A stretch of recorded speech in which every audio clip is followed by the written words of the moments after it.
forward, so I won't go into it. But there was 3 takeaways that were kind of popular ideas from the group the group feedback I received.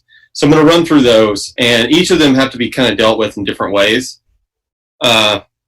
So the first thing is I'd thrown out the idea of using a subcommittee approach because it seemed like a couple of meetings ago that we were struggling with how we approach each chapter one at a time, but it's just out of necessity from time constraints.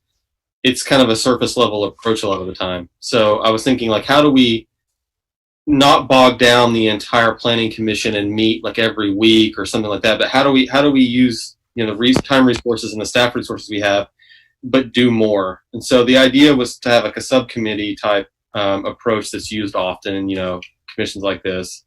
And so I threw that out there, and people gave a lot of feedback about that, and everyone seemed to be in favor of it. So I think we're going to do that.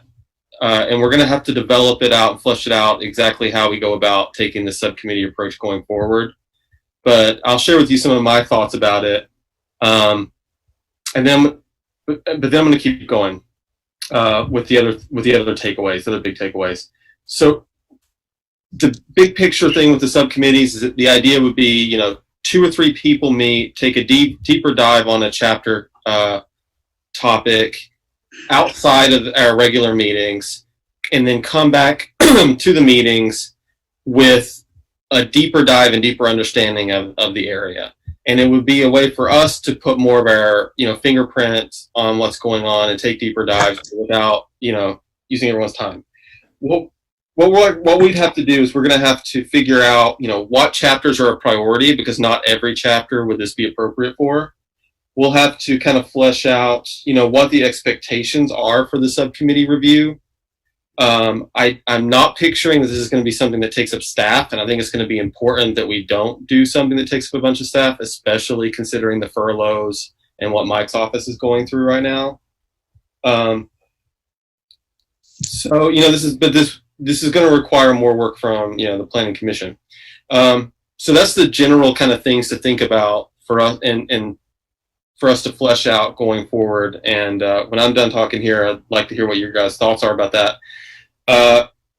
One part of this, one open question about the subcommittees is going to be how we incorporate that with whether the subcommittees are going to do any outreach themselves, or are we going to tackle like any kind of public outreach separately from that. And so that kind of segues me into the second thing. And that was the big takeaway, or the second big takeaway from the feedback I received, was that a lot of people are interested in doing getting information from the public, doing outreach, however you want to put it, getting feedback from the public, though, in the short term, and not wait.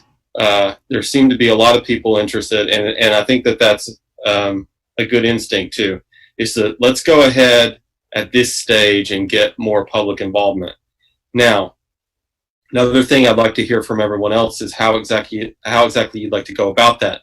Would we like the subcommittees to go and do some outreach? If they do, it's probably going to be outreach to the kind of vested characters within the city as it is. I mean, it's not going to probably be a widespread, broad outreach if the subcommittees are doing it. Or do we want to do, as a planning commission, figure out a way to do some broad citywide outreach? One idea could be like a survey with both open-ended questions and closed questions to sort of get, to have some closed questions about, where we are and what we think, and to try to get feedback about that, but then having open-ended questions where people can just tell us anything related to city planning that's of concern. If we do the survey,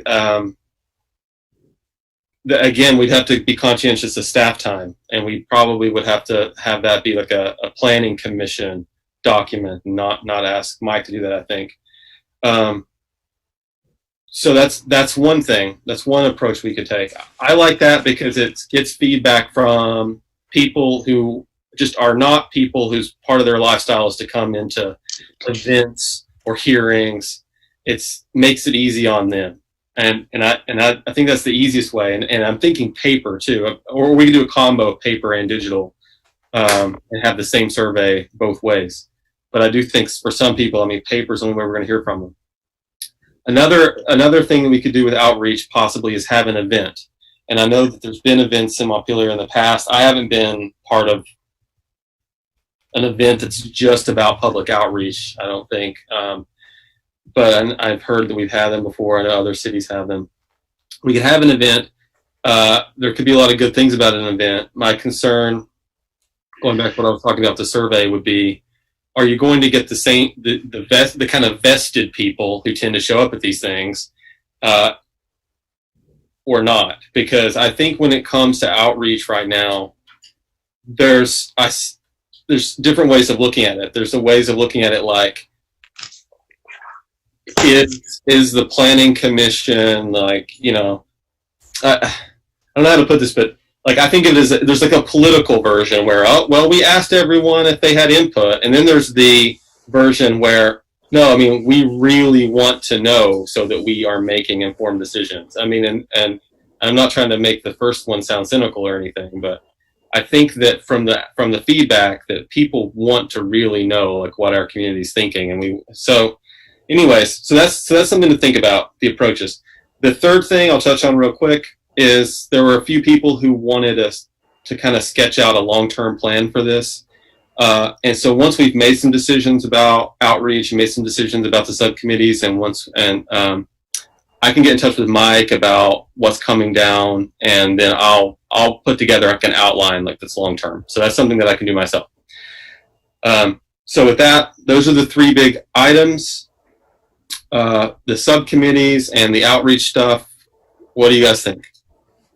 I open the floor to anybody.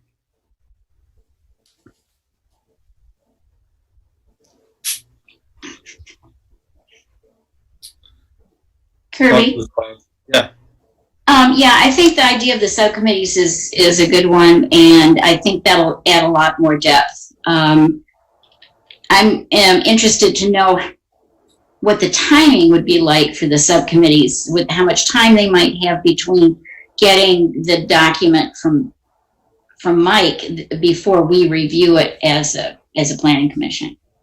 And also, would this be a volunteer kind of thing, or are you going to want to assign us, or, you know, how would that work? Yeah, my thoughts right now are people would volunteer. And if we did 2 or 3 people per topic, depending on what topics we choose, it maybe we could get away with at least most people only having to do one, you know, and the one that they think is important. But that depends on, as a group, what we're choosing to prioritize, what we think is like subcommittee worthy. And then to go back to the first, what was the first part of your question? Oh, about the timing of it. Yeah, this would, I mean, we've already gone over some of these chapters. Like, we've already gone over housing, but I think housing's one that we should have a subcommittee on. So in that case, we've already done it. And so maybe we could do this for the chapters that the Planning Commission's already done a one-over on. I don't know. Well, we could do both. We could have an introduction for chapters we haven't looked at yet, which I think would be helpful for the whole Planning Commission to look at. But some chapters, like housing, have been affected by COVID, so it makes sense to go over that one again. Yeah. I also think that the document that Mike sent out this past week from the Congress of, yeah, I forgot that, has some really great practical solutions for housing. And I know that our housing chapter probably already has a lot of that in there, but I'd like to compare the two documents. Mm-hmm. I think I'd like to do housing if we're volunteering. Yeah, I would too. And there's economic development, I think, is one that comes to mind as subcommittee worthy. I don't know what else. Actually, I haven't reviewed the list of what chapters. How many chapters have we done already, Mike? We did housing. Housing, historic preservation, economic development. Well, that one's not done, right? Well, I mean, we've got the version that we're working on to make comments on. Historic housing implementation, economic development, and energy are the ones that you have. The ones that were almost ready before COVID hit were natural resources, transportation, and utilities and facilities. I have drafts for that aren't complete, so those would be the next ones you'd be getting. And community services I started, which really wraps up almost all of the required chapters. Then we have optional ones that we've talked about adding in on arts and culture. Governance and public safety are ones that are not required under statute, but we had planned on doing chapters for. So if we continue down that path, we've got 3 that would still have to get started. So I think, I mean, for time management purposes, I wasn't thinking we were going to get this hammered out tonight. I just wanted to put it on people's minds to think about the subcommittees and what we could do with that. I mean, I think, I've gotten enough feedback at this point where I think people want to do it. So we're going to plan to do this. We're going to do this. There's a few things we got to work out. So possibly we'll put it on the agenda for next time to hammer out some things. Maybe I'll pitch a version of this and then we can modify it as the group sees fit. One thing about timing, and Barb touched on this a second ago about like the timing of how things will work out. I think we'll want to figure out what we want to do with outreach before we decide to pursue the subcommittee thing anyway. So maybe we can segue into talking about that for a minute. Everybody, okay, I'll start with this. Survey. Who likes the idea of a survey? Can I see a hands if you think that's could be worthwhile? Yeah. Okay. I think it's done well. Not like a survey for the sake of a survey. Yeah, I think, John, you hit the nail on the head of my concern, which is I'm wary of a survey approach only because crafting a survey for it to be effective is really difficult to do. It's really, you got to be really careful about it, and I worry about not doing a good enough survey to get the kind of information that we really want. So, Would you see this survey going out by chapter or for the entire document? At this early stage, I'm thinking that, for some closed-ended questions, we would recognize, what we want feedback the most on and ask about those. And this would be across all the chapters we have so far. And then the open-ended stuff, I really mean to leave it open-ended to let people tell us what's on their minds so that we're not directing them. And maybe, I'm trying to think about, qualitative data and how to do it well. Maybe you put the open-ended up front so that you're not, guiding people's thinking at first. I don't think people care about documents or chapters. I think we have to ask them, what do they like about our community, and if they could change some things, what would that be?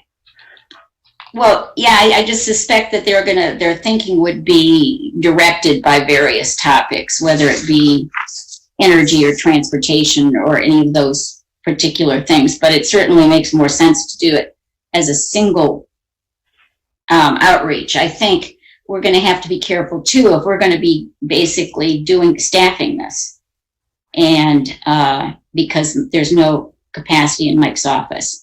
So how are we going to distribute it? Because as Kirby, you and John both know, there are always the people who say that they weren't asked, they didn't get the information. So we have to just be really broad-based in how we distribute it. Well, one concern I had about the survey was the distribution. Like I was saying before, trying to think it through.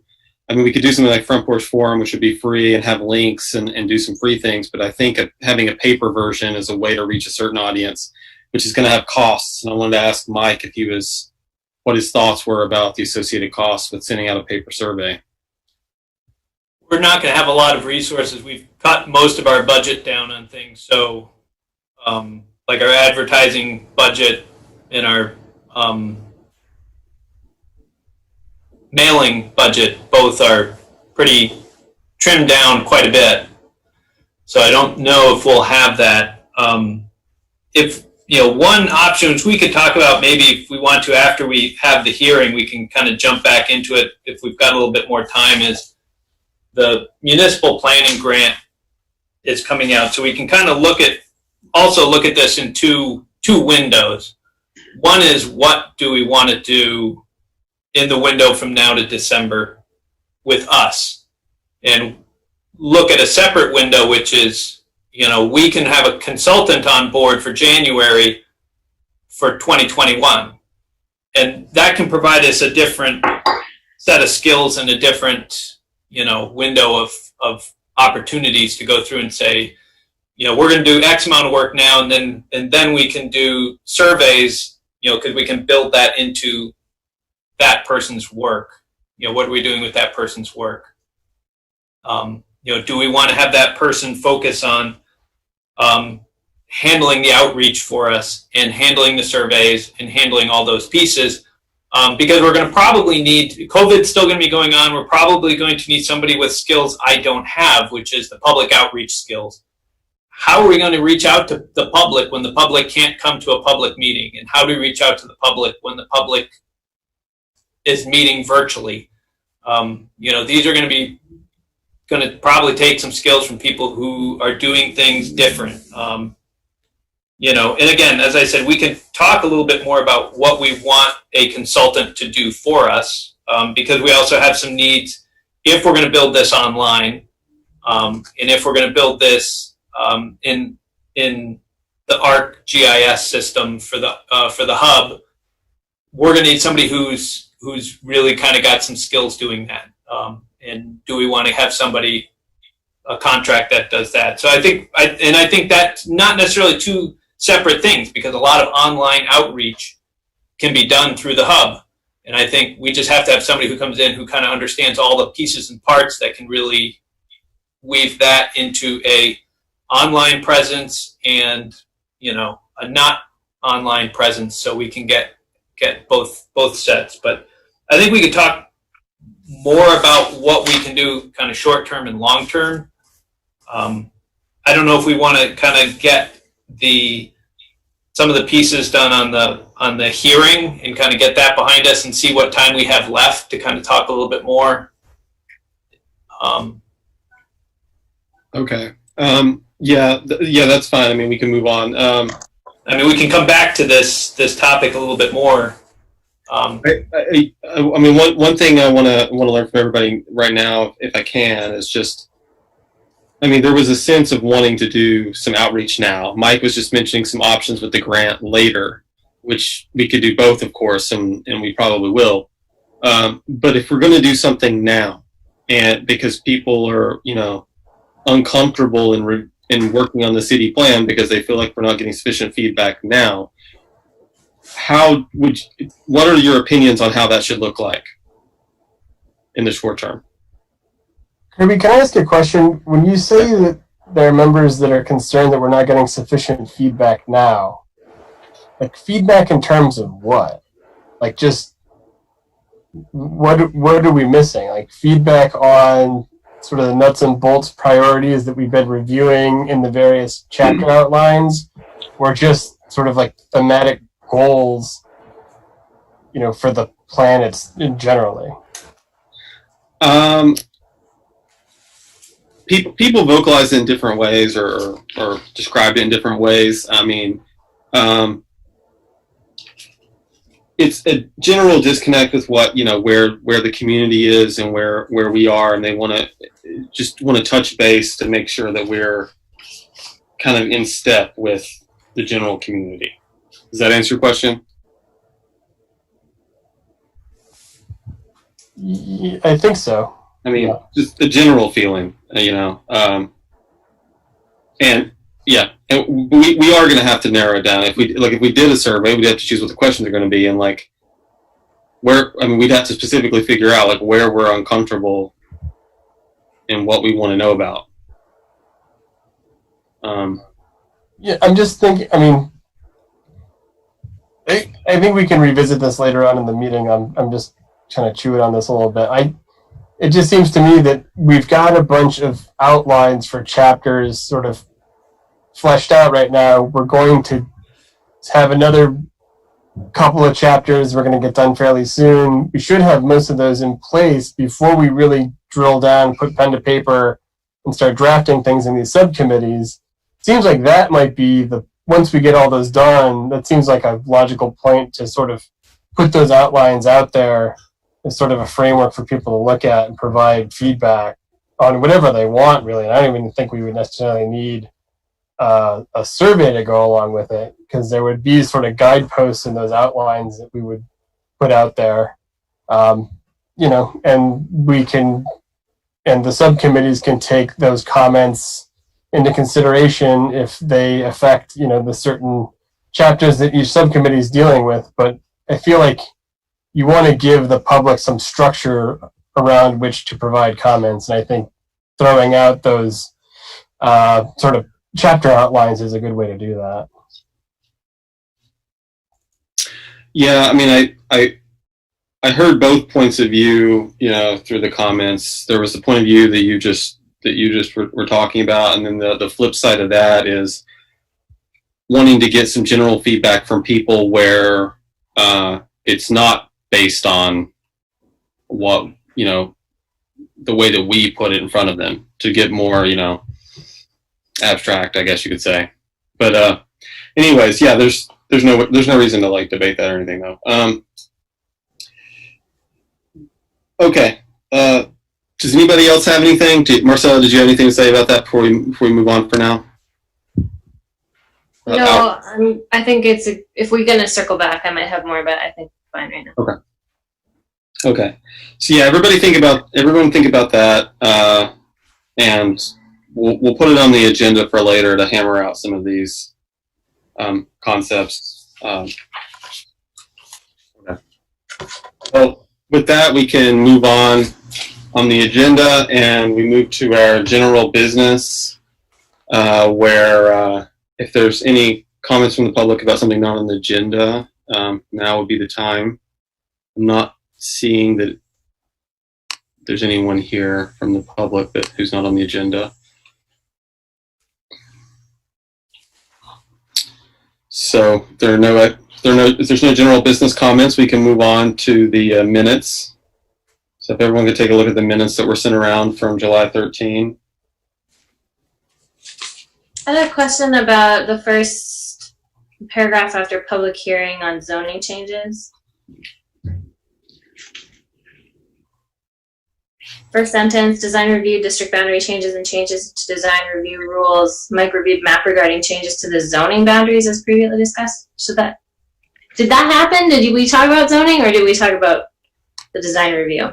It's the design review boundaries, what that should say, yeah. Okay. I thought the zoning was later. So change zoning to design review? Yeah. Thanks. Everyone okay with that change? Yep. Mike has it. Good. I have a couple of things in the last paragraph on the first page. It talks about Brooke, who I assume was Brooke Ingledine. Could we identify her as the attorney for Jim Barrett? Because nowhere in here have we designated who she is. Can do that.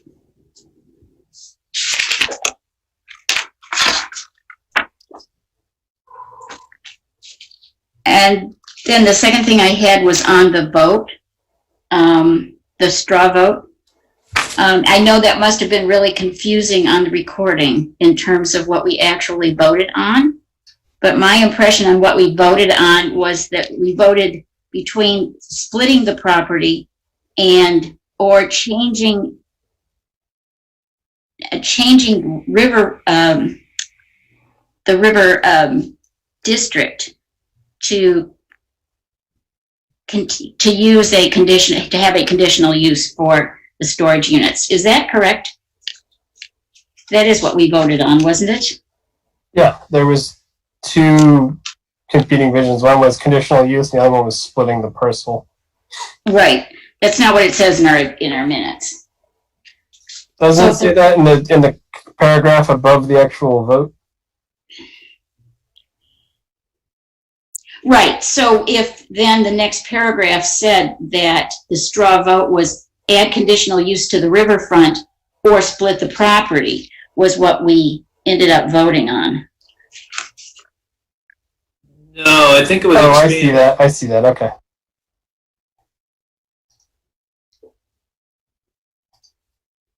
So in the next paragraph, it could say the conditional use or splitting the property came up for a straw vote. I think we had agreed on splitting the property, and the question was No, whether we expand Eastern Gateway or not. No, No. what we agreed on was the two proposals that were up for consideration were provide conditional use for storage units on the parcel or in the zoning district, or split the parcel and have one side be Eastern Gateway, the other one is the riverfront, or the river side of the tracks is riverfront. Right. Yeah, so the paragraph above is correct.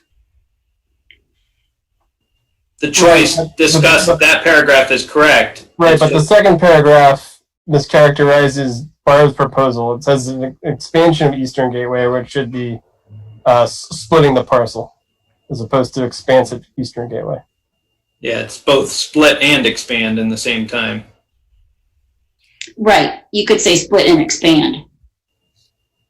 So I'll do that if you guys are okay. I can use quotations, put conditional use in quotes, and then put split and expand of Eastern Gateway in quotes.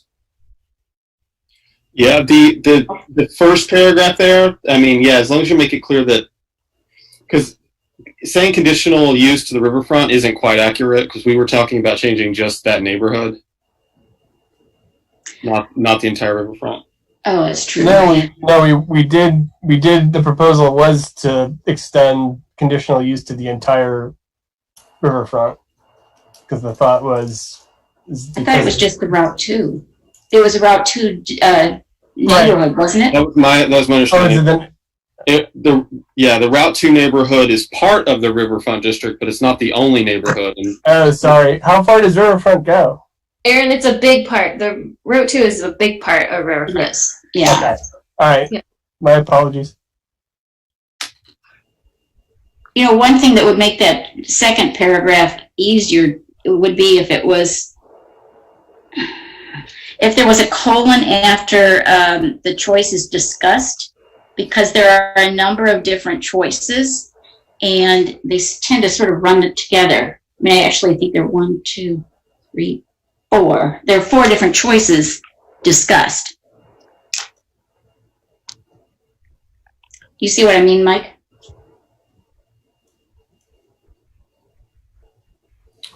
So you would rather see colons between all those. Leave it as it is, colon, change Eastern Gateway. Or just at least a colon to identify that we have a list here, and that list has 4 different options. Yeah, 4.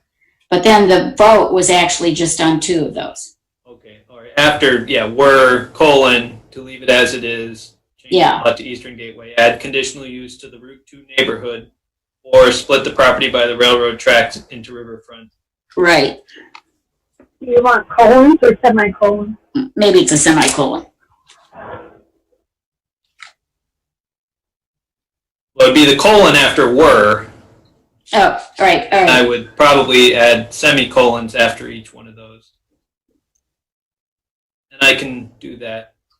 Just to make it clear that we're looking at a number of different choices. Yeah, and then 2 of them came up to vote. One was the conditional Right. 2 option, of them. and the split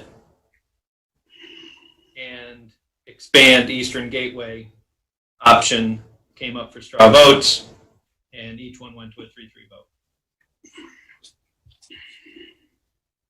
So conditional use had a vote of 3, and then split and expand had a vote of 3. Yes.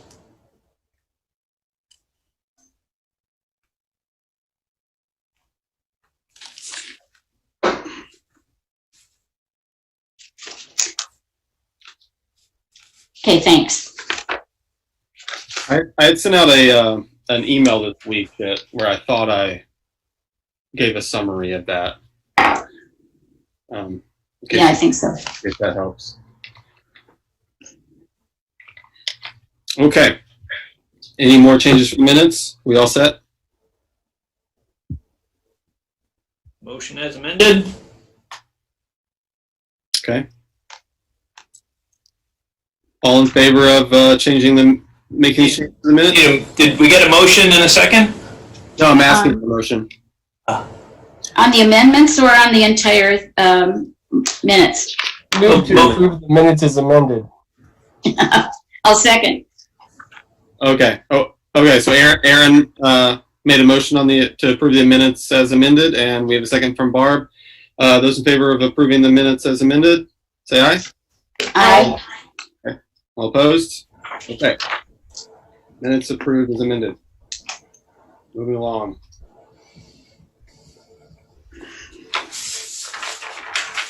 Okay, the public hearing on zoning changes. This is related to the topics we were just discussing from last week, where we had a hearing last week that involved the changes to the design review district and the regulations, and that was all that business was finished during the hearing, and we had a vote and we passed that on to city council. But we had tabled this other issue that came up, which was completely different, which is related to zoning, possible changes to the zoning around Pioneer Street. The short version of the background here is that we have a property owner who would like to possibly build some storage unit facilities on the parcel there next to Pioneer Street. There's already some units there, but since the new zoning that took place a couple years ago, that use is no longer allowed, and so we've kind of been confronted with, was this intentional to make this use that's already there something that's not allowed anymore? What can we do to reconsider whether storage units are appropriate here, and what kind of solution is the best fit? We've talked about trying to do something that's kind of surgical so that we're not opening up the door to all kinds of other uses at the same time. So we have two competing proposals that we talked about last time, and each of them had 3 votes out of 4 members. We had 4 members present and voting, and no, is that right?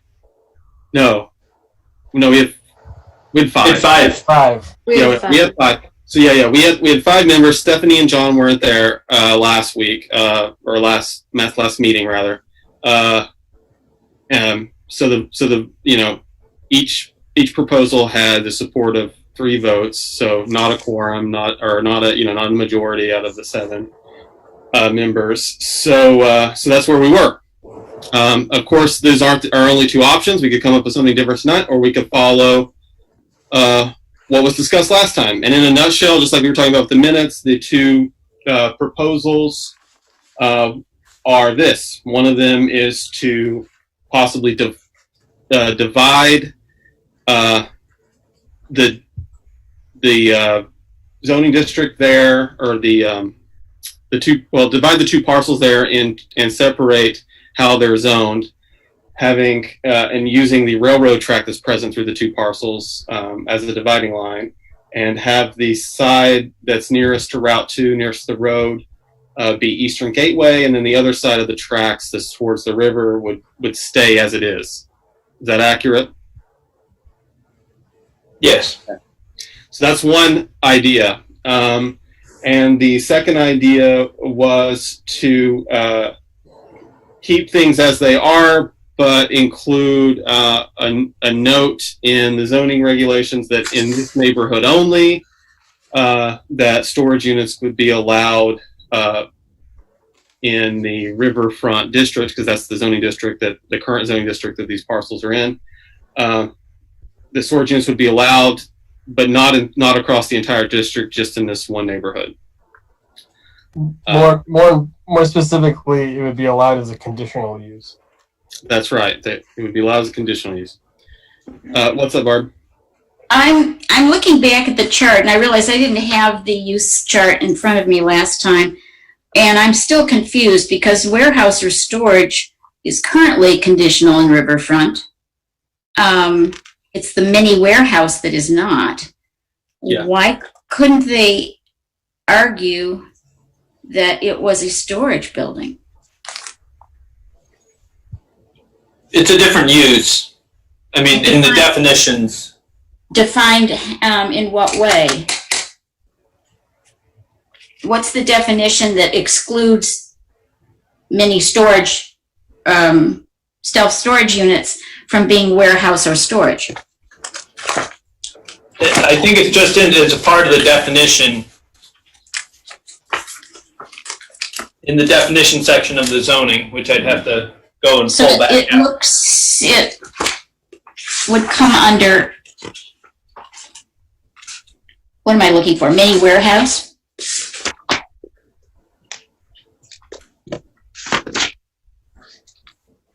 If I could jump in, I don't have the ordinance in front of me, but I recall that there's a specific definition for warehouse that says it does not include mini warehouses, and then there's a mini warehouse definition. I'm not finding a mini warehouse definition, but maybe it's under warehouses. But it defines two. But that particular conditional use is warehouse or storage. So why is this not a storage and not a mini warehouse?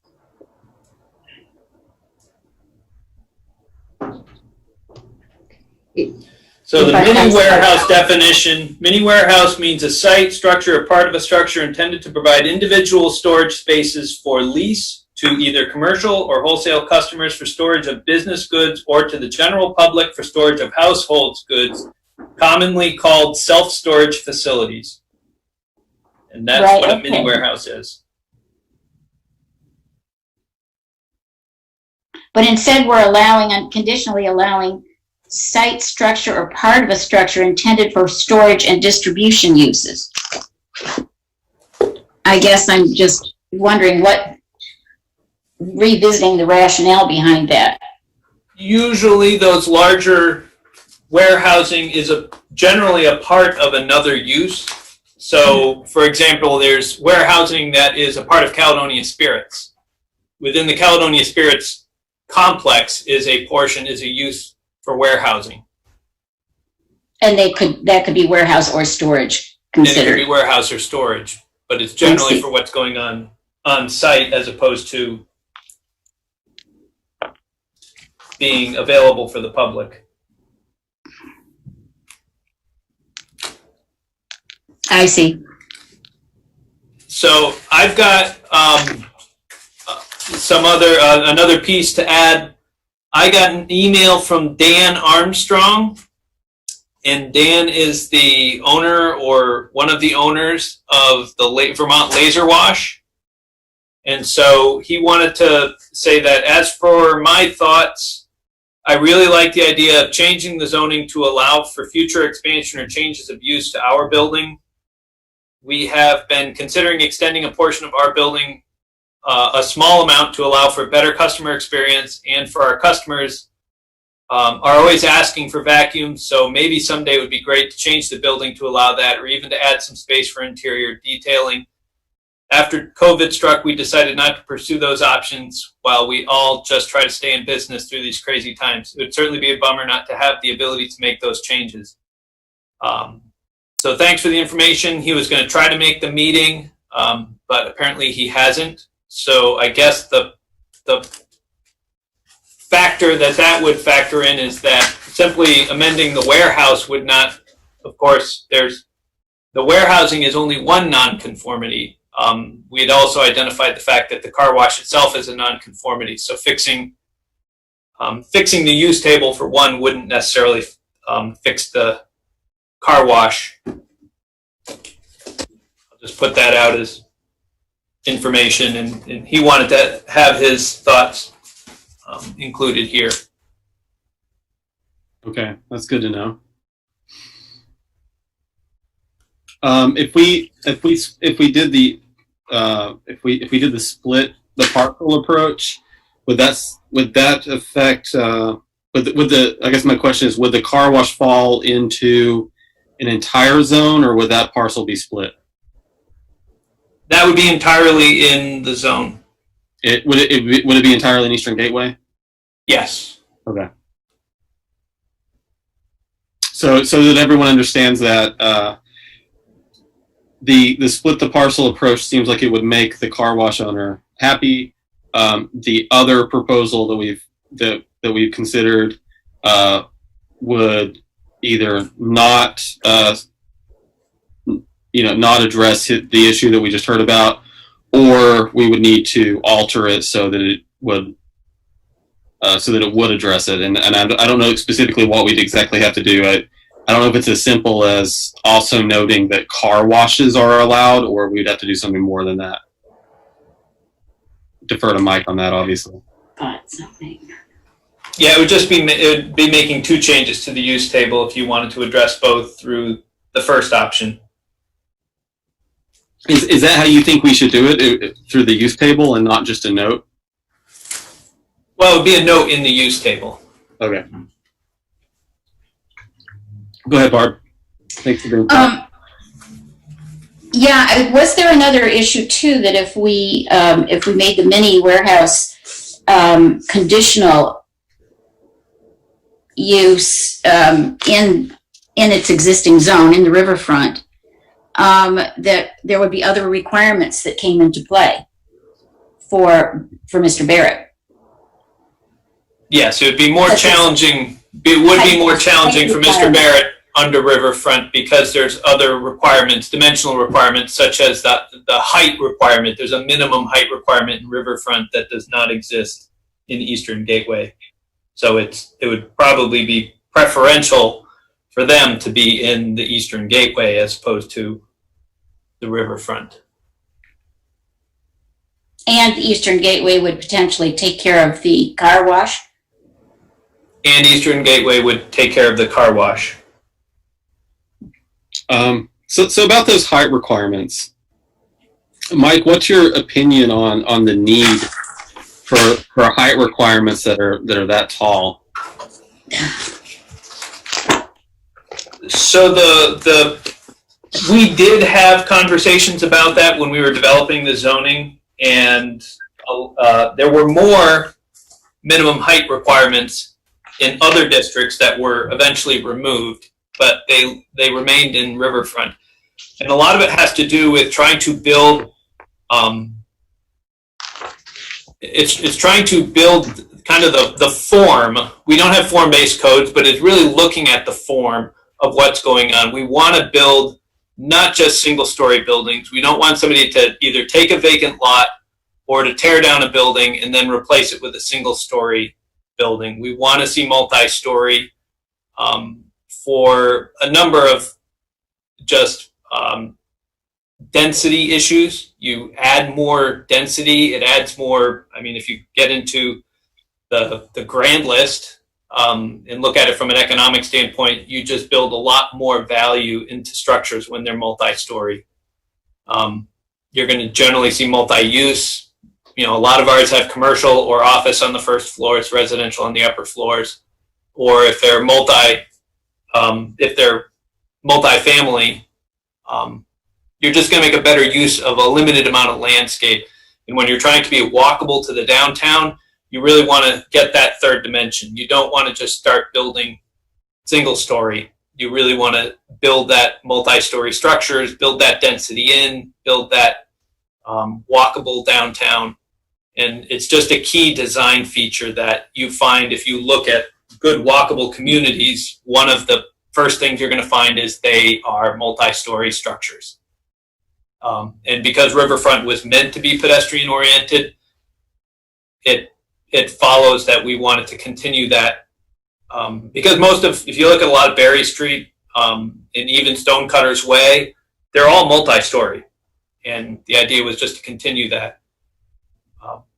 And that, of course, then when we get up here, these two properties were also zoned for that, even though they actually are not currently in that design. They're all single-story structures. Thanks. Well, John, you're new to this discussion. I mean, I'm not trying to put you on the spot or anything, but what are your thoughts right now? I mean, it seems like it just makes sense to put these properties into Eastern Gateway. Seems like they are a better fit for that district. I've been looking, specifically at the existing uses on that side of the road. I don't ever see that side of the road becoming, us building like a urban facade where it's a place where people are going to be walking, right? If you're walking, you're coming from the other side of the street and you're walking there, or you're coming from Pioneer and it's just for that specific area. It's not that there's a huge difference between the two districts, but if the options are add one as a conditional use in this other district, or move this one parcel that already seems to be mostly already made up of this use, why don't we just flip it over there? So that's my initial take. Yeah. So the each of these approaches had pros and cons that we discussed last time. I mean, the big con with changing anything to Eastern Gateway is that there's a lot of stuff that could be put in the long term. Is that something that you like? What degree of concern would you have with that? That we could end up getting an industrial use or a car dealership or something. Well, when looking at the all of those, I think they're mostly all conditional uses anyway. So, I would trust in our review process, and I'm not overly concerned for that specific parcel. It's next to a car wash.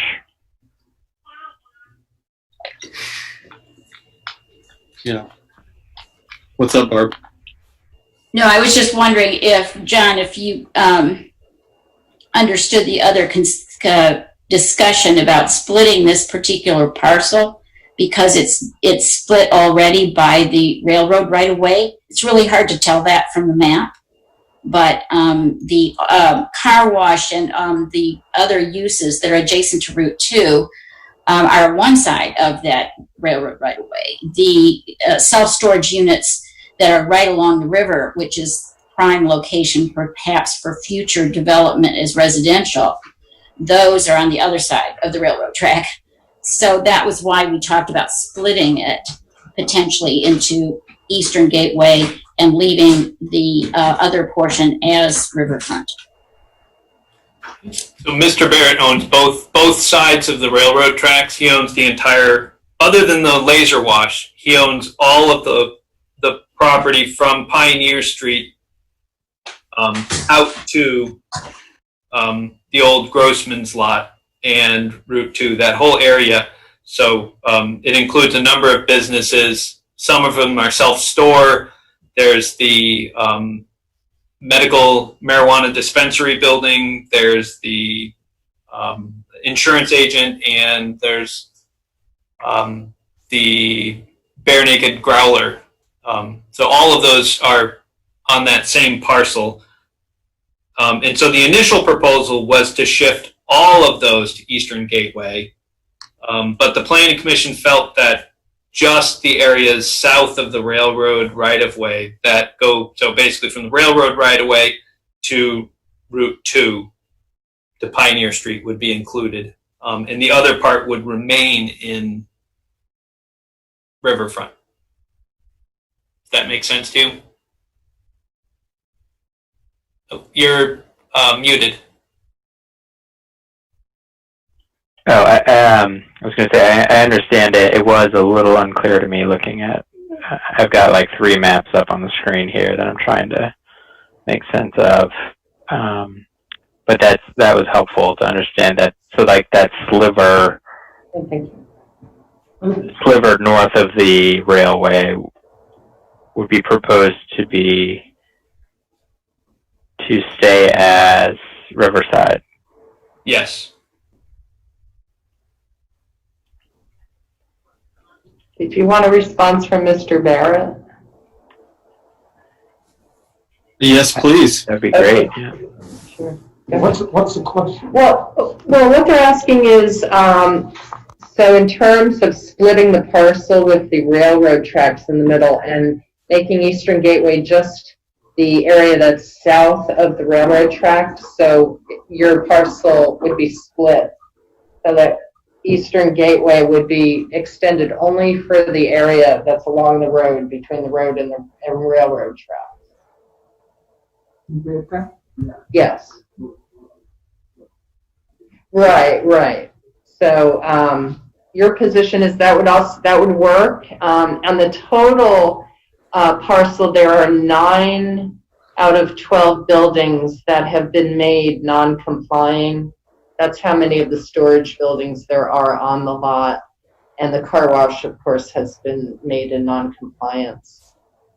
So either the entire parcel and the car wash, we were requesting that it be extended in, so that Eastern Gateway would cover the whole property and the car wash, or just that strip along the road between the road and the rail bed would also work for both properties as well. Great. Yeah, thank you.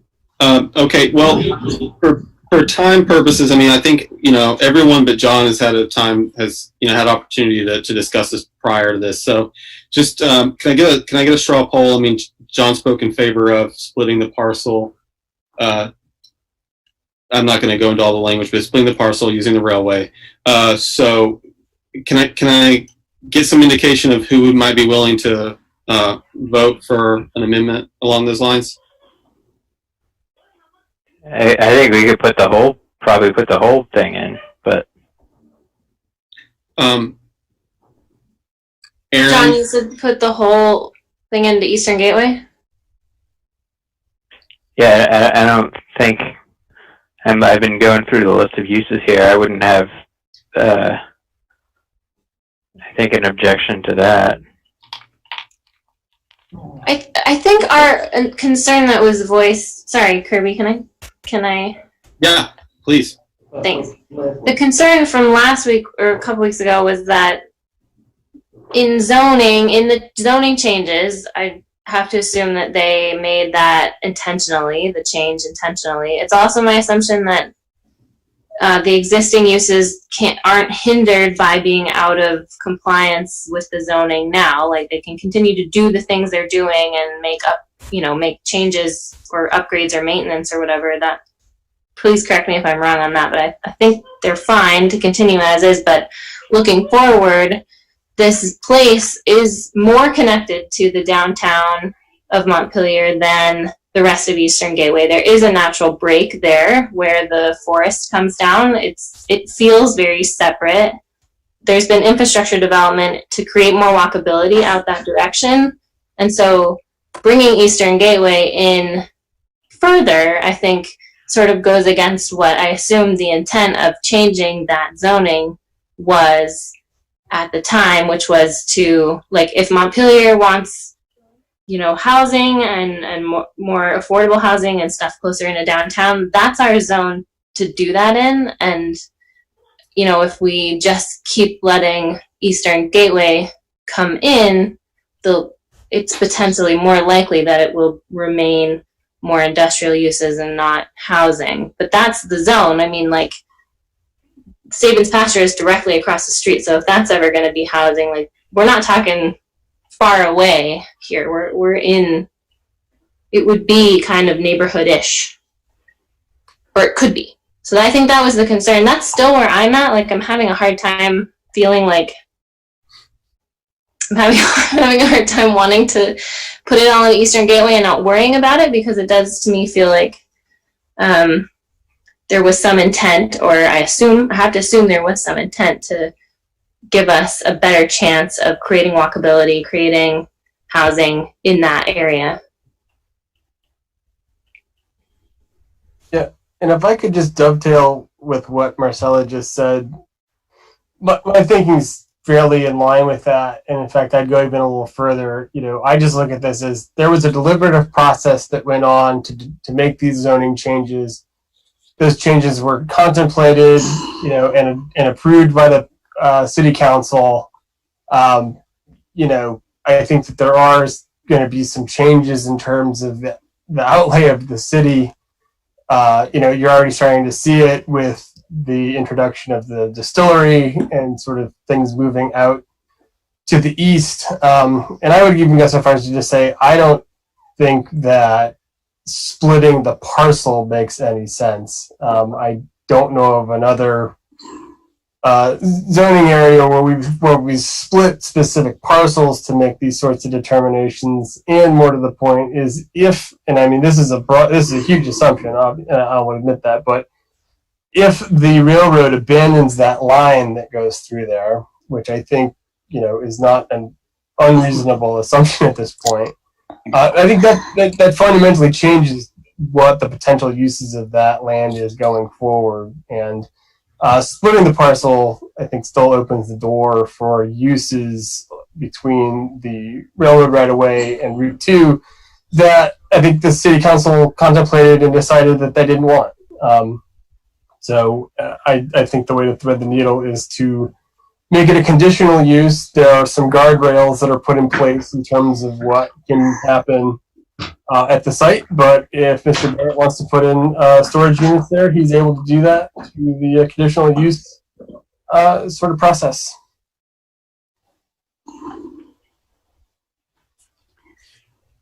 So, Aaron, I just need to be clear. Are you saying the conditional use and leave it in Riverfront, the entire parcel, right? Yeah, that's my suggestion. Okay. Yeah. All right. I just wanted to make sure I understood.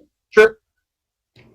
May I just respond with a couple points to the two folks that just spoke? Go ahead.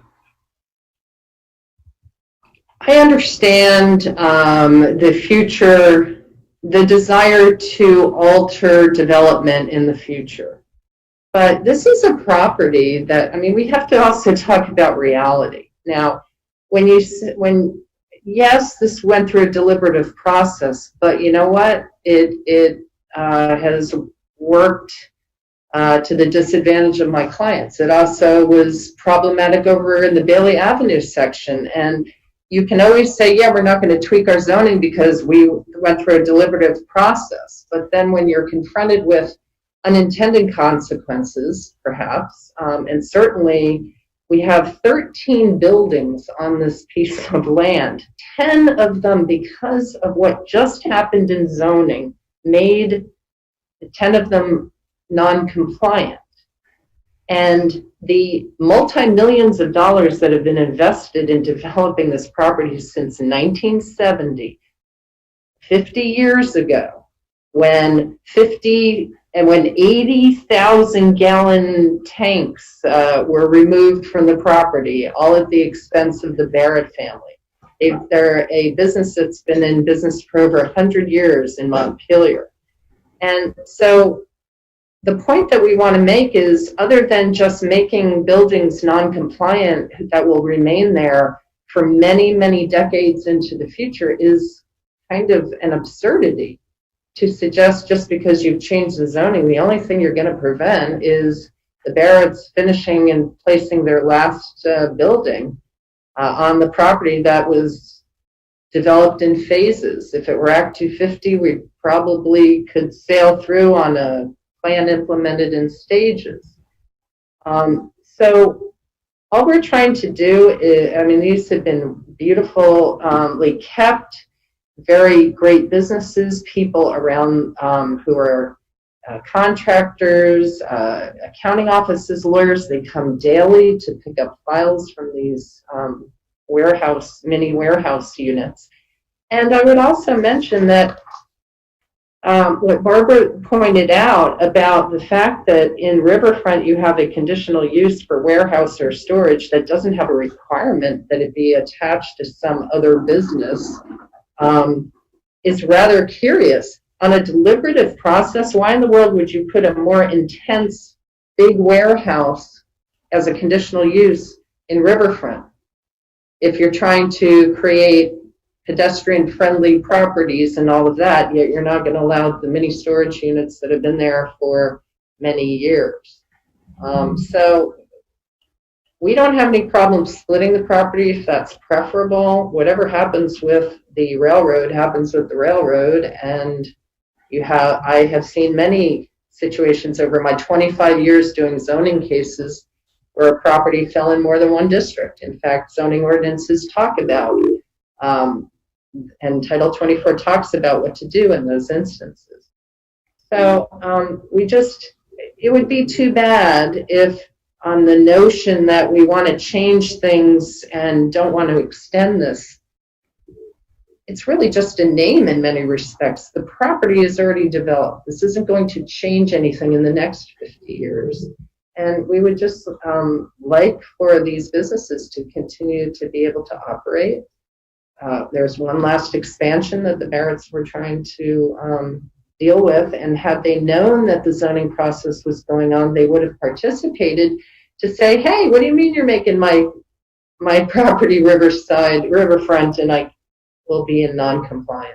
So we're just looking for some help in the most minimal way in terms of impacts on anyone else, but we think we should be treated like the Bailey Avenue area. We don't understand why this is being seen as a deliberative process, and yet unintended consequences or mistakes or changes can be made elsewhere because that's illogical and inconsistent. So we're just hoping that this can be resolved one way or the other.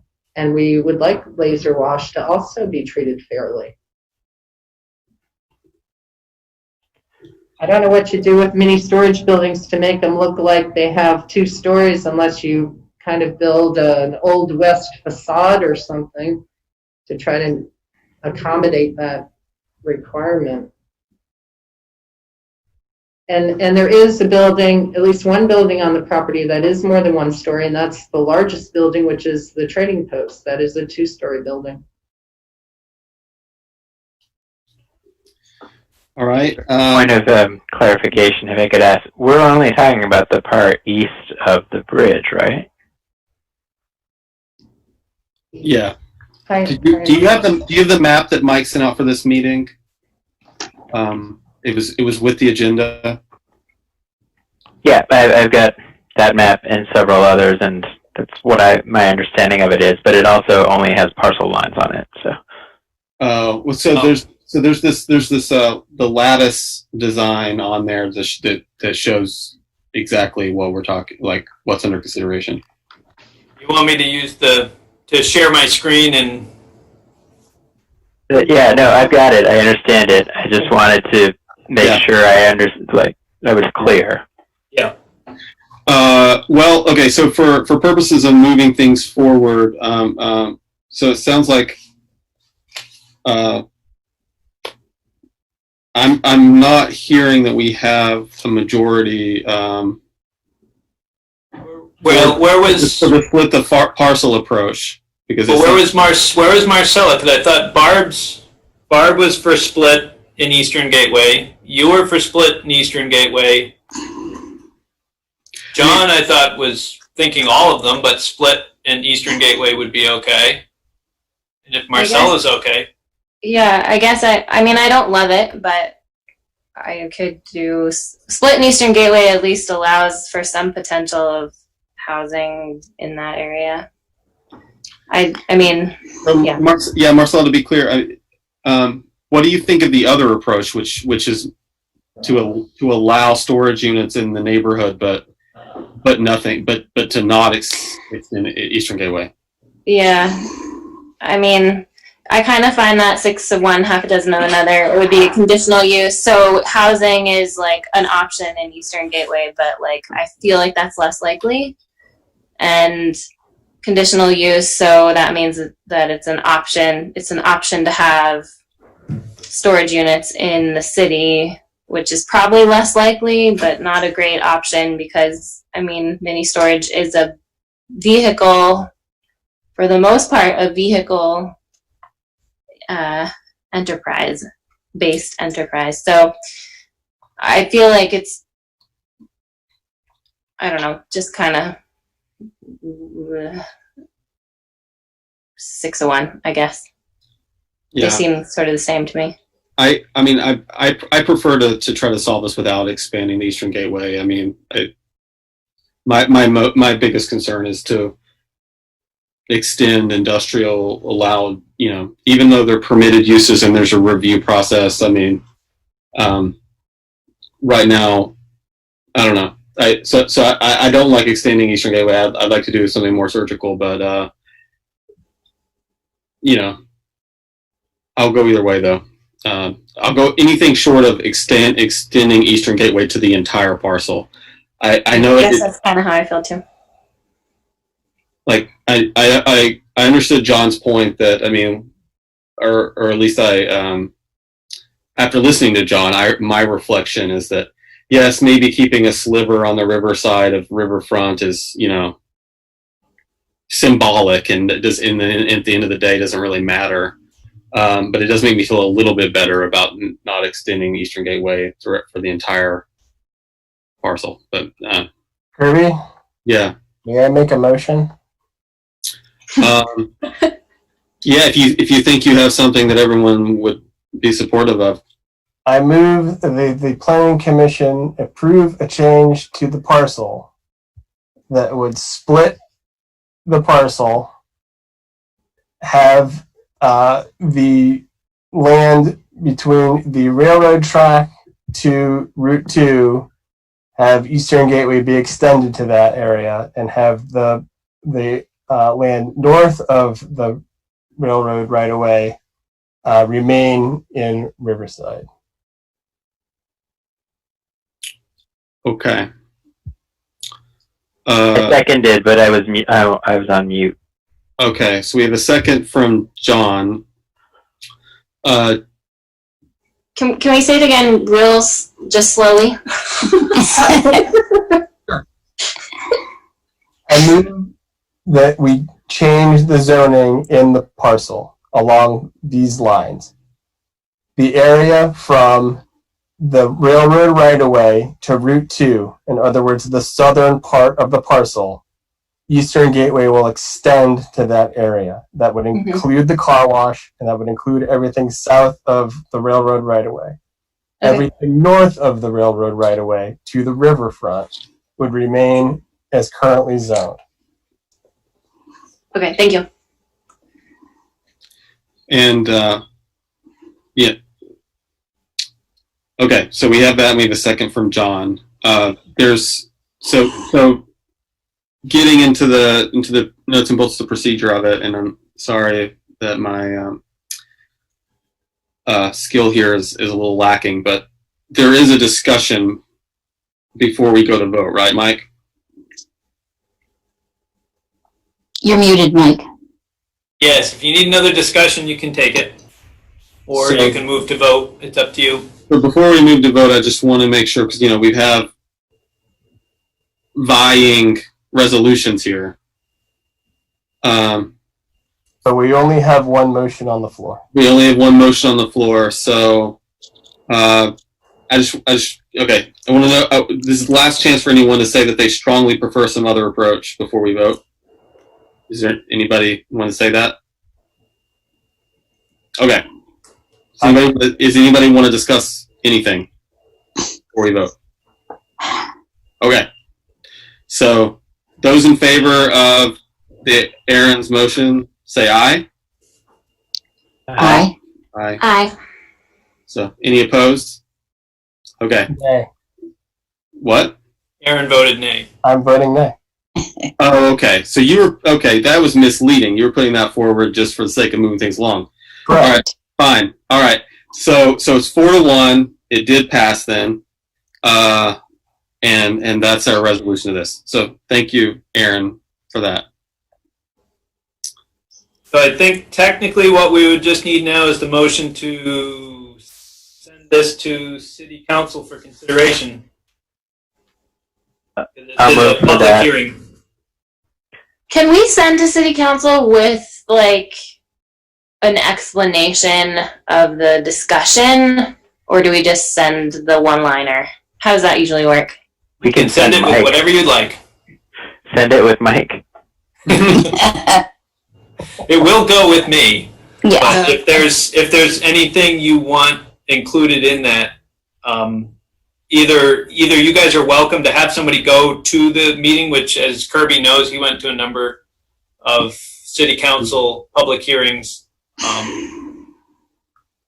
to kind of represent the views or opinions, or I will do my best to reflect what your thoughts were. Or you can write it down and send it to me, and I'll be happy to read it into the record for them. Is it going to be the next city council meeting that this goes to? It will be it has been scheduled for the 12th of August. That will be an introductory meeting. The public hearing, because needs a time period, you need to have 15 days warning in the newspaper for the time period to be official. I think there's a second meeting in August on the 26th. Yes, I think it's 12th and 26th. So the 26th would be the hearing. And so if it passes, I'll warn it for the 26th, and it only needs one hearing. So it could be passed that night as presented, or it could take multiple nights. As you know, we did, 22 of them on the zoning in 2017. Okay, well, I can go to and just be on standby on the August 12th meeting, and I'm fine with doing that. Or Marcella, if you prefer, I mean, we could write something up and agree on it together and send that as well. Yeah. Okay. I'll take advice on that. Either way. Okay. Well, the simplest thing is I could just go and be I imagine it playing out. I'll just say that I'm there to describe the process if they'd like to hear it, and Mike would give his explanation first. Is that good enough? Yeah. If you're willing, yeah. Sure. Yep. Okay, I'll do that. Thanks. Yeah, and you can also feel free to come. Okay. And represent. Okay. Well, looks like we have a resolution there. It looks like so Brooke and Mr. Barrett, do you understand the vote and the next steps and everything? We do. Thank you very much for all the time that you folks have devoted to this. It's really appreciate all of your efforts and all of your thoughts. So thank you very much. Yeah, thank you. Okay. It's still need the motion to forward to City Council for consideration. I'll move to forward to City Council for consideration. I'll second. Okay. We have a John, you snagged your motion. Sorry. Okay. All those in favor of forwarding to City Council for recommendation, say aye. Aye. Aye. Any opposed? Okay. So we'll send that proposal to City Council as a 4-to-1 vote. Okay. Next on the agenda, if I can find it, is a review of the draft energy plan implementation strategy. Let's get 40 minutes for that. Do we have those documents, Mike? Yeah, they were sent last time and they were sent this time as well. I can quickly resend them. No, I found it here. Okay. Okay. Okay, and so this is the implementation strategy for the energy plan. Will you describe to us like what this document's about? So this one is really much more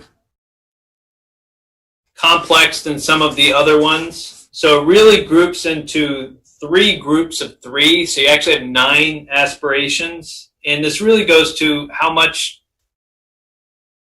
the city's net zero 2030 and 2050, how much they kind of really had to break it into pieces.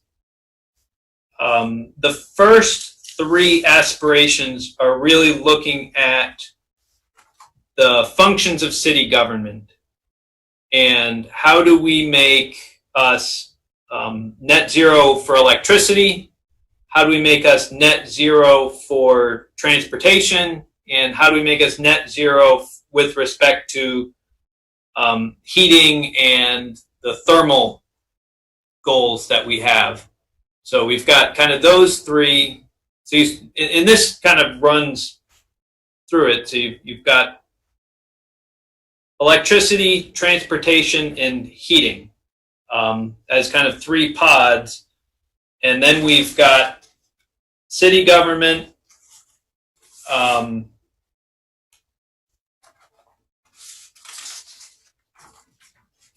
how did they break that up? B, C.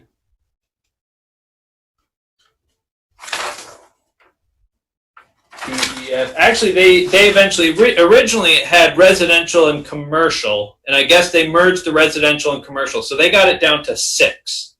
So you had the 3 for what the government would do, because our strategies for how we change what we do as a government are different than the strategies we're going to need to get the public to be net zero with respect to electricity and home heating and transportation. So it's really broken into those 6 boxes. And they've had a lot of detailed work on what they had for goals. And a lot of this kind of came back to starting to basically put pen to paper and start to get them to answer the question of how. So they've had a lot of discussions over the years on what they wanted to see. And in some cases, they had some strategies on how, but this was really starting to push down and really start to say, okay, if we're going to have net zero, if City Hall is going to be net zero, what is that going to take? So we really had a lot more conversation about the specific strategies, and most of the ones for the municipal government were really looking at the capital improvement plan and those types of programs. And then we had a much longer discussion about, okay, how is it we're going to get to net zero for the public, for those other 3? Let's say the private development for home heating. You know, how are we going to get people to insulate their homes? How are we going to get people to switch from oil furnaces to wood pellets or to air source heat pumps? You know, we can't just go and hope that they're going to do it. We really have to start talking about programs and tax incentives. And do we want to change our building codes? Do we want to adopt building codes that will require all new construction to be net zero or to meet a certain insulation standard, because right now we can't require people to do that. You know, as we pointed out, we know of one person who, you know, just is very much against these ideas, and in fact installed a coal furnace just to kind of thumb their nose at the system.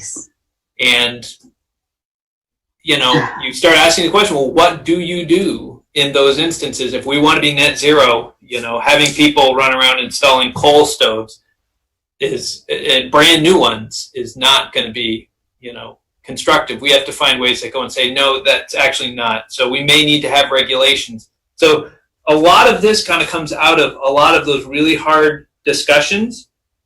They spent a lot of time trying to come up with benchmarks. I didn't spend a lot of time working with the benchmarks, and some of them you'll still notice are in yellow because they really never quite nailed them down. But we had enough to get the strategies and to start framing out these discussions of how are we going to get electric cars? How are we going to get transportation?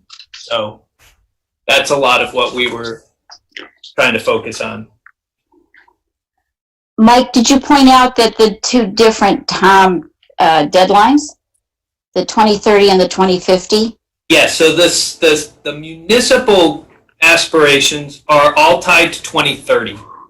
So the goal is to have city government reach net zero by 2030, while the private sector would reach net zero by 2050. So they're two different timelines, and so a lot of the higher priority items are in the earlier ones for the city government, because if we're going to reach 2030, we've got to start acting now. And when we're looking at the private stuff, there's some of them they think are important. We need to start now because we've got so far to go. We really need to start now.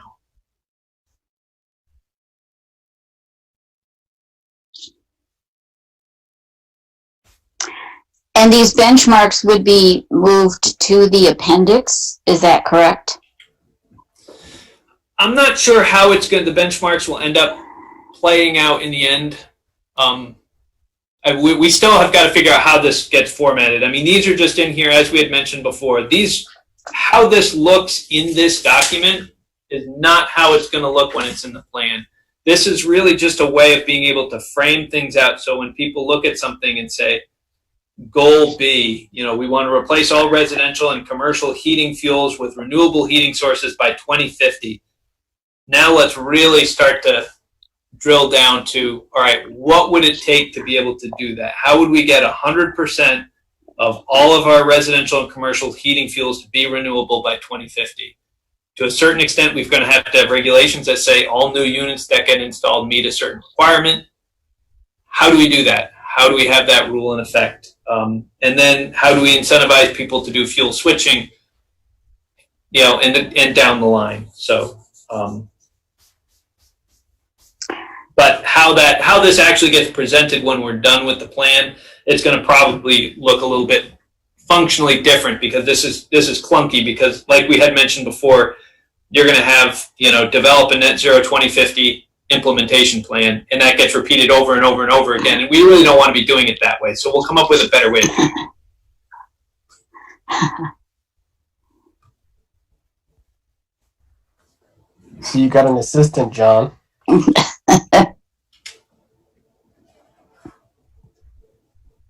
Cute. So Barbara, are you on the energy committee? Yes, I was when this was being developed. This is really good. This is a really good outline. Well, it's got a lot in it, and so that's my only concern is it's kind of overwhelming. But I'm glad to hear, as Mike said, that the formatting may end up being a little bit different. So. And it is a little bit. Oh, go ahead, Aaron. So can I ask a kind of a big picture question, Barb? Since you Sure. Was the energy committee concerned about sort of outlining sort of goals and surrounding the siting of renewables in the city? I'm thinking specifically about like the Act 174 issues. Yeah, we were involved in the Central Vermont Regional Planning effort around energy. The thing with that is that they had not identified any renewable energy generation within the city limits of Montpelier. It was really in surrounding areas. So essentially, it didn't impact us in terms of where we might cite something. Is that what you were asking, Aaron? Yeah, no, it is. I was just curious because I kind of assumed, I thought maybe that was the answer, which is there's not really a lot of good areas to cite renewables. Right. They didn't give us a wind generator or anything like that. Yeah. Okay. Yeah, thanks. That's helpful.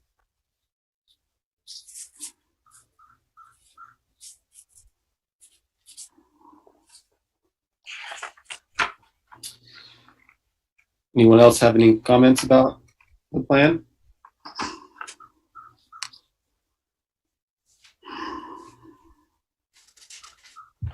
I think it's really well structured, and I think it provides a really good roadmap for how to really memorialize a lot of this stuff. I think it's pretty good. I don't have any specific questions just reading it. This is the second time I've read it, but the first time I didn't have anything. So they did have, there were a couple of places where they didn't have the answers to the questions. So, as I mentioned, we were talking about how to reach those goals of net zero. And so a number of places you see they'll just develop a 2030 or 2050 implementation plan. And that's really just to go through and say, we don't have all the answers yet. We have some ideas that are going to get us there. Or if we do these strategies we've outlined, we're going to get 50, 60, 70% of the way there. But for the most part, we're not getting 100% to where we want to get to. And that's why there is a catch-all for a lot of these to develop an implementation plan. And the MEAC really wants to hire somebody to come in the same way that Burlington spent, $100,000 plus to do their energy plan, their energy implementation strategy. It was a much more, a much deeper dive than I was able to give this strategy, but we were able to start to talk about, the framework of pieces, knowing that all the pieces aren't here, but hopefully we'll get more pieces as these implementation plans are developed. And I think it introduces a few of the aspects that we need to be looking at, just to give the public a general idea of how complicated the issue becomes. So, but I think you're adding in the 2030 or 2050 implementation plan is a critical element to it, because we can't identify all of the strategies here.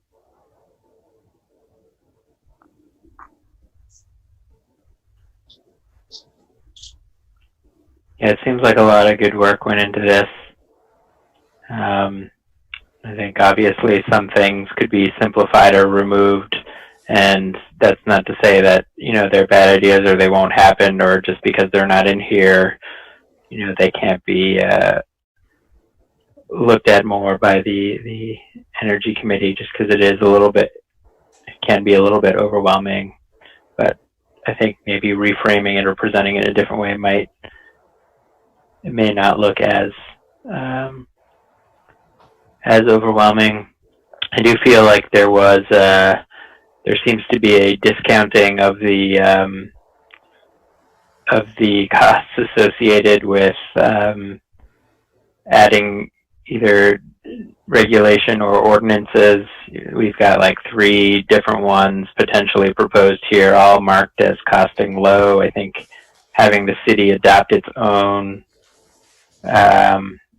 standards for some of these things I would approach it with caution. Having our own labeling standards, stretch code requiring net zero, are all marked as having low costs, and other things like having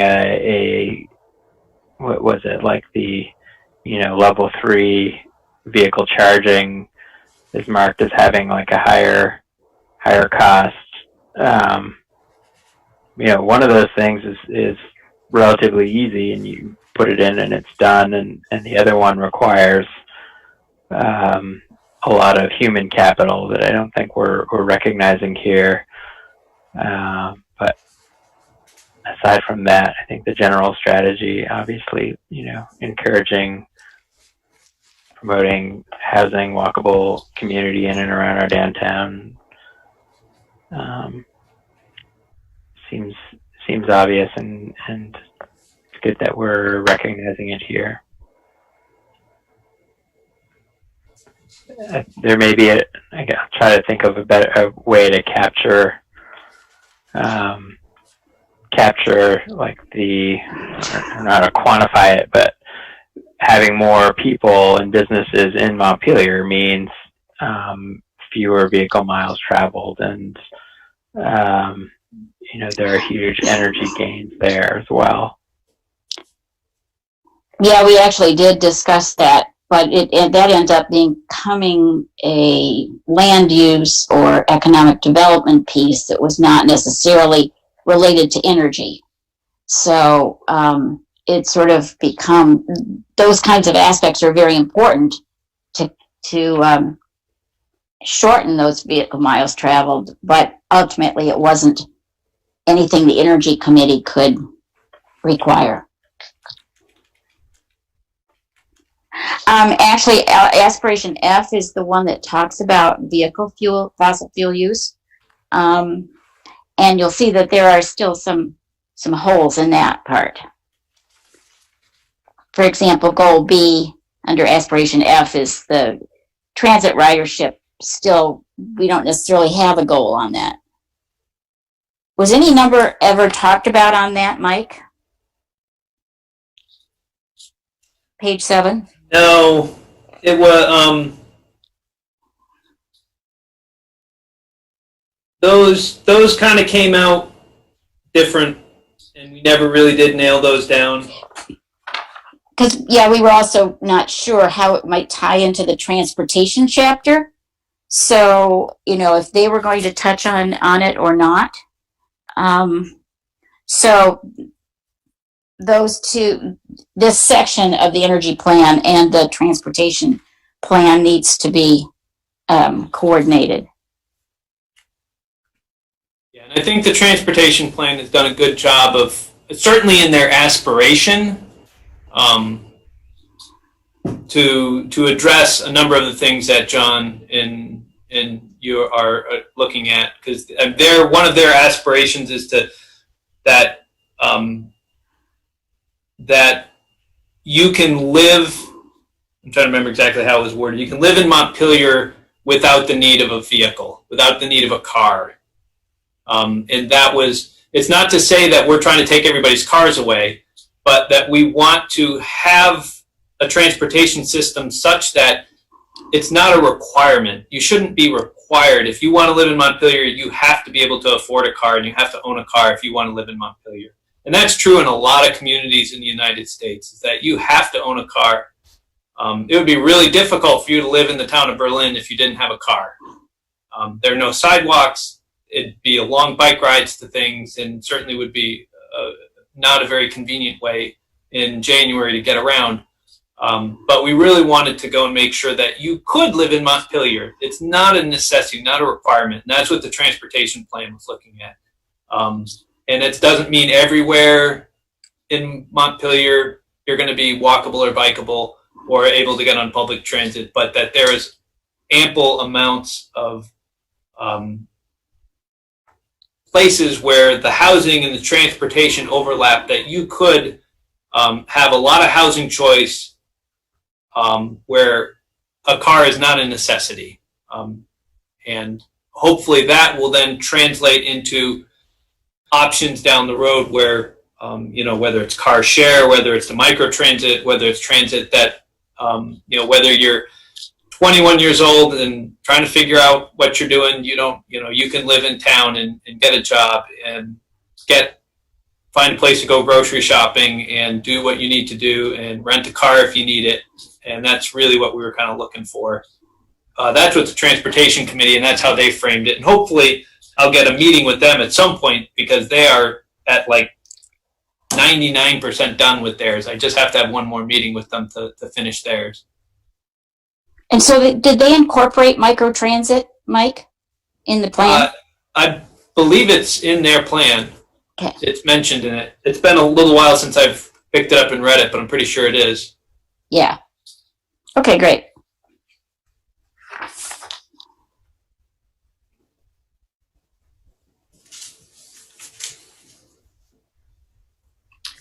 Well, Mike, are you looking for us to approve the energy? I mean, they're all approved to a point. I mean, we're just going through, approving it. You're not disapproving it. You're not throwing it back to me and saying this is not going in a direction that this planning commission is going to support.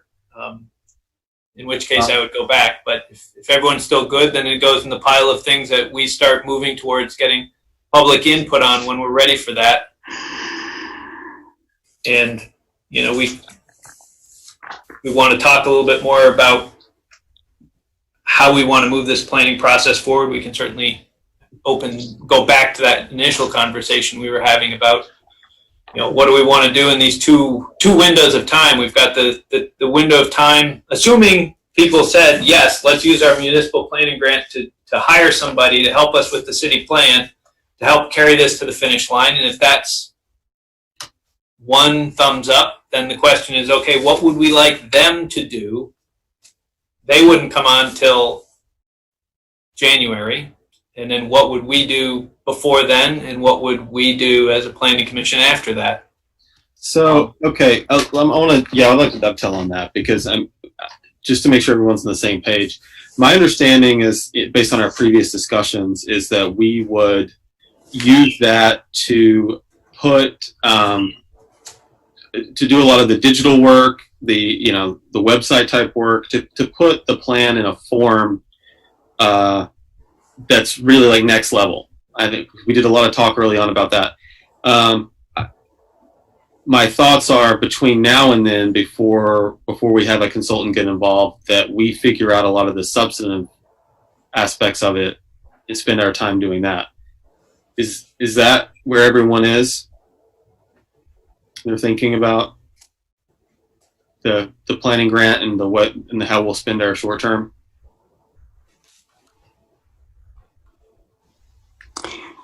Yeah, I mean, I would certainly agree with that, Kirby. That it'd be tempting to get the consultant to do all of this public outreach, but I think ultimately we need to do some of it before the consultant gets involved, and so it's going to unfortunately fall to us. Yeah. Do we have any other thoughts about how to involve the consultant and what we should focus on before a consultant, before January?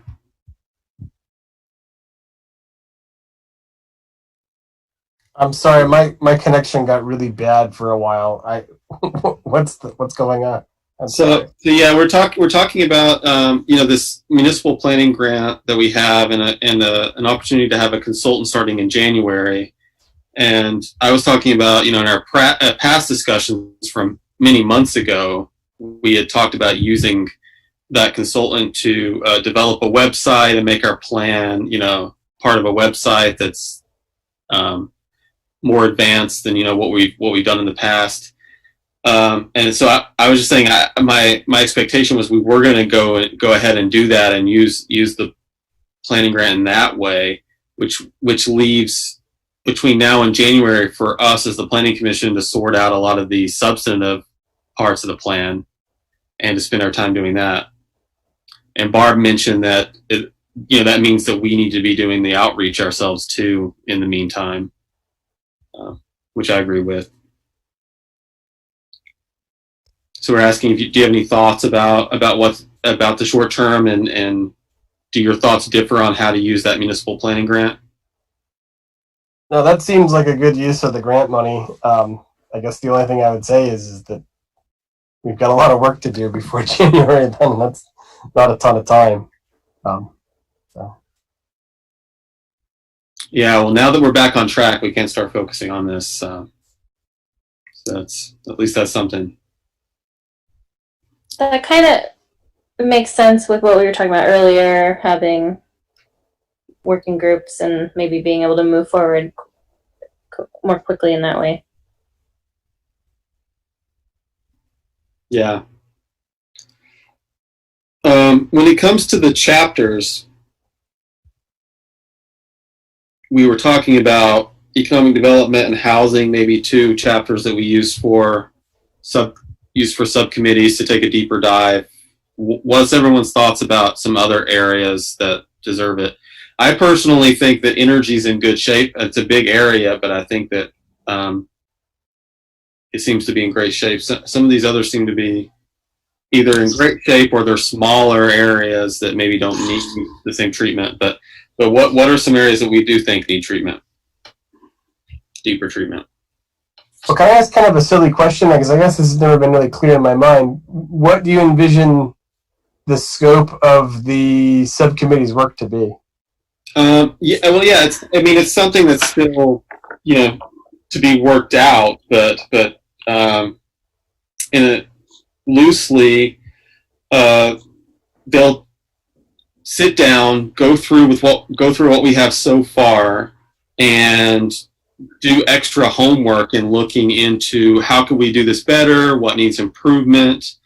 If they need to, they could reach out to other sources and kind of do the deeper, dive that we sometimes wish we could do, but we just aren't able to do in our regular meetings.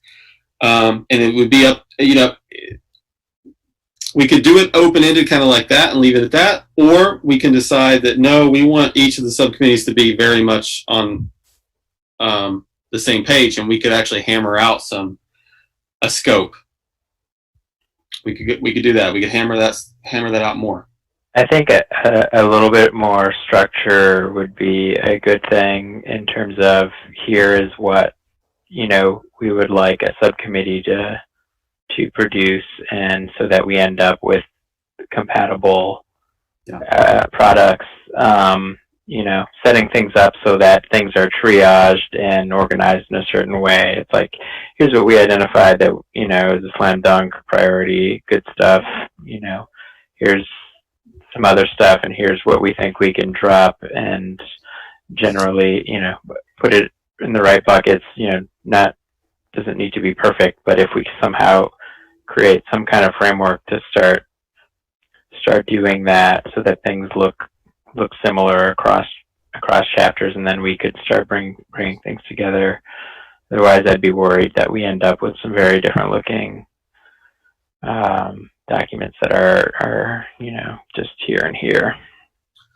I mean, one basic question along those lines is, do we want the subcommittees to do work like you're talking about it, that like producing something, or is it more, do we want them just to point out general observations about what we already have and bring that back to the group? But even doing that, I think, needs to be done in a specific way, right? Like what kind of observations, or or what's the basis of the observations that we're making?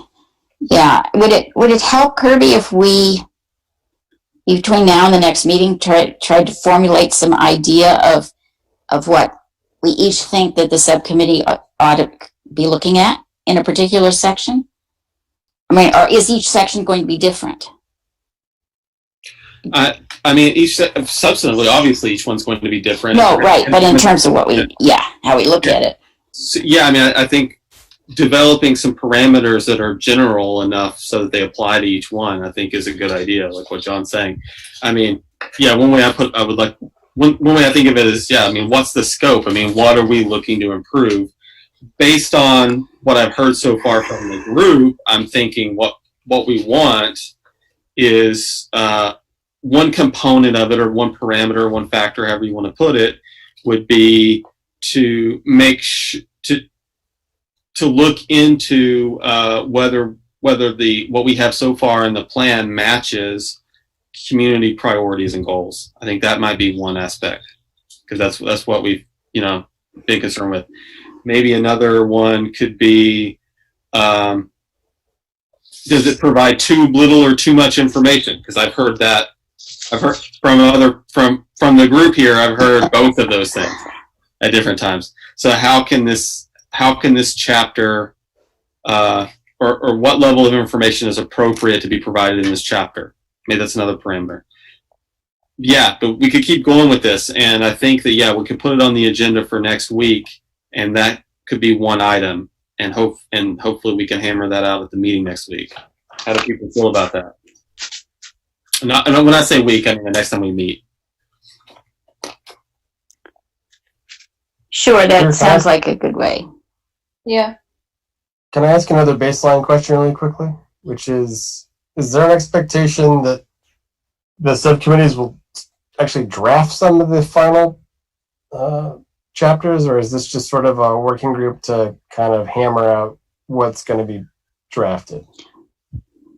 I was thinking more of the second thing, but if we think getting into drafting is more appropriate or more worthwhile, I'm open to.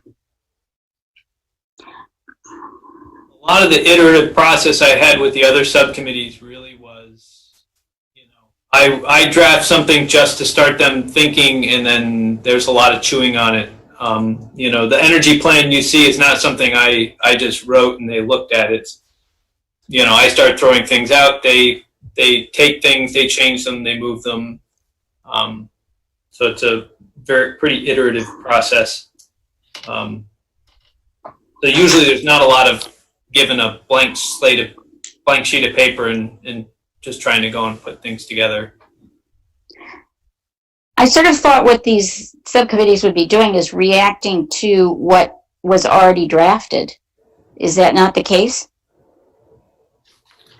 Yeah, I think that would be the jumping off point. Yeah, okay. So they're drafting it. Yeah, or we're working from something. Yeah, I'll just say the one exception that you can consider as well with your subcommittee idea is the Planning Commission is going to be the committee who's responsible for drafting the land use plan. Right. So it may be that you have one subcommittee that is going to at least tackle the land use plan, and you'll be the one who's doing more of the drafting of those to bring back to the whole Planning Commission to go through and say, I worked with Mike, and this is what we've come up with, our aspiration for the land use plan. This is what we think are going to be our strategies for accomplishing that. These are our goals, and that's going to be a process that takes some time. I mean, Barb, you went through with the energy chapter when we did this as a subcommittee. I think we met as a subcommittee 4 or 5 times. And then we went to the full board at MEAC and met with them twice, and then came back once to the subcommittee again to make some final changes. So land use can be complicated, and that can be one that there can also be opportunities to get public input as you're going through it. You saw that happening at the end of all of the other chapters, though. Is that what you said before, Mike, or could we be jumping on that now? You could be jumping on land use now. I mean, I think you guys are familiar enough with all of these pieces to kind of start to see how they come together. And that's going to be, you don't have the transportation chapter yet, but you will be getting it. You don't have the natural resources chapter, but you'll be getting it, and I can fill you in on where they're going, where they're leaning on things. And that's going to be the challenge is, we have, was it 10 square miles? And, how do we do the land use for our 10 square miles? We're going to have some places that are more protection of the natural resources. We're going to have floodplains, and we're going to have to kind of start to layer these pieces together. And that's where, whether it's using GIS or whether it's just thinking in concepts, we've got to start coming up with what's our generalized land use plan look like. We have a zoning map, that's great, but that's not really what we're building here. We're not building a zoning map. We're looking at a generalized land use plan so we can look to the future and say, where do we want development? Where do we want things to maintain, evolve, transform? We're going to probably be talking about our historic district and talking about how do we maintain these areas. What are the areas that need to change? We're going to have certainly areas that are going to be more transformative. We've got the whole Route 302, our Eastern Gateway District is auto-oriented. I mean, I don't see that our future goals for this part of town is to remain and continue as auto-oriented. I think that's going to be a transformative area. And what's it going to take to do that? How do we change, that part of River Street to a walkable, bikeable area? I mean, we got to build sidewalks. And I think that's going to go into what are the strategies, what are the priorities? Is that our priority for the next 8 years to work on that, or do we have other areas that are going to be the priorities? Those are the conversations we'd have to have.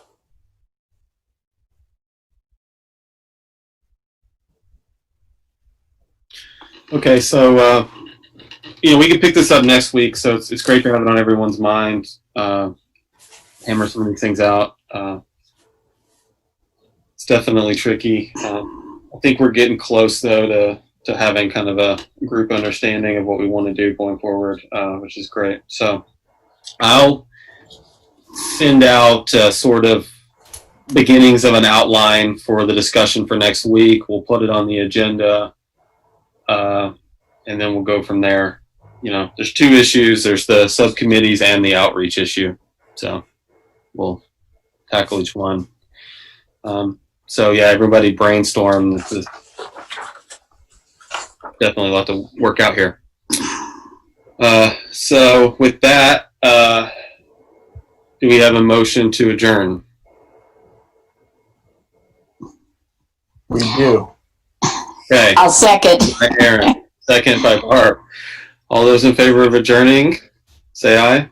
Aye. Aye. Okay, any opposed? Okay, we adjourn until second Monday of August. Adios. All right, thank you. Bye.